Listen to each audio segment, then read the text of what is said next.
தஞ்சாவூர் தொகுதியின் வெற்றி வேட்பாளர் பாரத பிரதமர் நரேந்திர மோடியின் ஆசி பெற்ற கருப்பு எம் முருகானந்தம். வாக்களிப்பீர் தாமரை சின்னத்திற்கு. உங்கள் தொழிற்சாலை மற்றும் நிறுவனத்தின் மின்சார தேவையை வங்கி நிதி உதவியுடன் சொந்தமாக சோலார் பிளான்ட் அமைத்து முழுமையாக நீங்களே பூர்த்தி செய்து கொள்ளலாம். Velan infra project private limited, Chennai. 9842252166.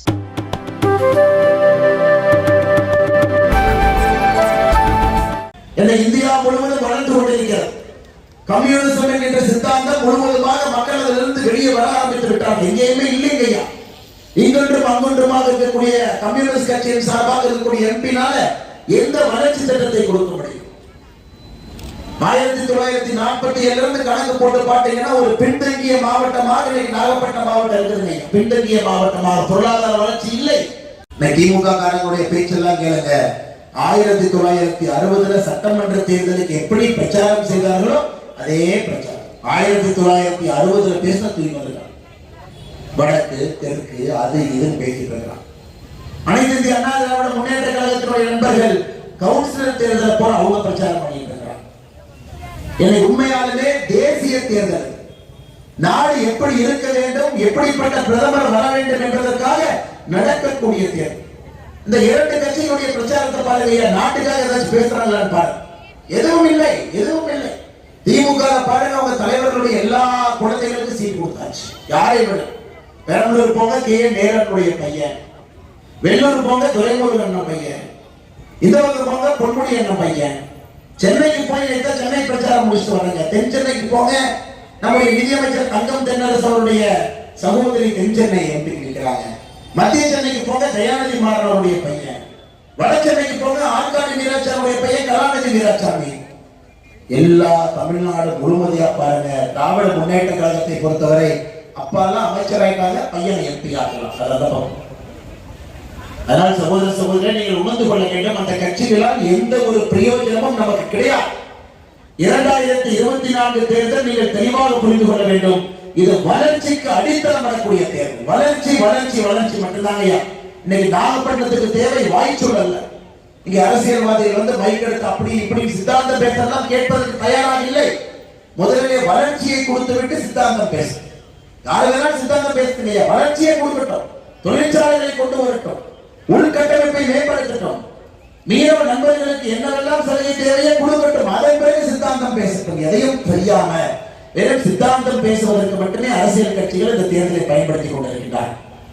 ஏன்னா சென்னையிலே வெள்ளம் வந்த பொழுது ஒருவரும் வரவில்லை. எங்களை வந்து பார்க்கல. நீ ஓட்டு கேட்பதற்கு மட்டும் திமுக வருவதற்கு அனுமதி இல்லை என்பதால் சென்னையிலே கருப்பு கொடி கட்டி இருக்கின்றோம் என்று மத்திய சென்னை பகுதியில் சொன்னாங்க. ஒரு தனிநபருடைய சராசரி வருமானம் 1,96,000 ரூபாய்க்கு உயர்த்தி இருக்கின்றோம். இவங்க என்ன பண்ணிருக்கிறாங்க? திமுக கடன்கார மாநிலமா மாற்றி வச்சிருக்காங்க. 33 மாதத்துல திராவிட முன்னேற்ற கழகத்தினுடைய அரசு வாங்கியிருக்கக்கூடிய கடன் மட்டுமே 3,50,000 கோடி. மொத்த கடன் தமிழக 8 லட்சம் கோடி. யார் கட்டுவாங்க? இளைஞர்கள். நீங்க தான் கட்ட போறீங்க அடுத்த 50 வருஷம். பெரிய ஒரு பிரச்சனை. இளைஞர்கள் யாரெல்லாம் இருக்கின்றீர்களோ நீங்கள் புரிந்து கொள்ள வேண்டும். உங்களுடைய வளர்ச்சியை பாதிக்கும் அளவுக்கு தமிழக அரசு கடன் வாங்கி இருக்கின்றார். 8 லட்சம் கோடி. இந்தியாவில் எந்த மாநிலமும் 8 லட்சம் கோடி வாங்கலைங்க. எப்படி ரோடு போடுவாங்க? குண்டு குழியுமா போட மாட்டாங்க. எப்படி ஒரு நல்ல ஒரு மருத்துவ வசதி செய்து கொடுப்பார்கள்? செய்து கொடுக்க மாட்டாங்க. பள்ளிக்கூடம் எப்படி கட்டுவாங்க? கட்ட மாட்டாங்க. ஒரு நல்ல கவர்மெண்ட் பஸ் எப்படி புது பஸ் வாங்குவாங்க? வாங்குறதுக்கு பணம் இல்லை, எதுவுமே இல்லை. கடன்கால மாநிலமாக தள்ளி இருப்பது திராவிட முன்னேற்ற கழகத்தினுடைய சாதனை. இந்தியாவை ஒரு மிகப்பெரிய பொருளாதார ஆதிக்க சக்தியாக மாற்றியிருப்பது பாரத பிரதமர் நரேந்திர மோடி அவருடைய சாதனை என்பதை புரிந்து கொள்ளக்கூடாது. சத்தம் போனா வேலை செய்யறாங்க. சத்தம் போனா பணம் கொடுத்துருக்கோம். 2 லட்சம் கோடி ஒரு மாநிலத்துக்கு யோசிப்பாங்க. 2 லட்சம் கோடி ரூபாய். திமுக சாதனை இல்லைங்க. பால் விலை உயர்த்தியாச்சு, ரயில் வரி உயர்த்தியாச்சு, எண்ணெய் வரி உயர்த்தியாச்சு, சொத்து வரி உயர்த்தியாச்சு, தண்ணீர் வரி உயர்த்தியாச்சு, மின்சார கட்டணம் உயர்த்தியாச்சு. உயர்த்தாத ஏதாச்சும் இருக்குதுங்களா? இல்லையா? கொண்டிருக்கின்றேன். இன்னொரு பக்கம் 33 மாதமாக திராவிட முன்னேற்ற கழகம் செய்வதை செய்து கொண்டிருக்கின்றனர். ஐயா, விவசாய பெருமக்கள் இன்னைக்கு நம்முடைய நாகப்பட்டினம் மாவட்டத்தில் மட்டுமே ஐயா விவசாய பெருமக்கள் நீங்க மோடி ஐயாவுடைய கௌரவ நிதி திட்டத்தில் பயன்படுறாங்க. உங்களுக்கு வருடத்திற்கு 6,000 ரூபாய் மோடி ஐயா அனுப்பி வைக்கிறார். இதுவரை 15 தவணையில தவணைக்கு 2,000 ரூபாய், 30,000 ரூபாய் விவசாய பெருமக்களுடைய வங்கி கணக்கு அனுப்பி வைக்கின்றோம். நாகப்பட்டினம் மாவட்டம் மட்டுமே 53,252 விவசாயி. ஒருத்தர் 2 பேர் இல்லைங்க. 53,252 விவசாயிகள் வங்கி கணக்குக்கு 30,000 வந்தது.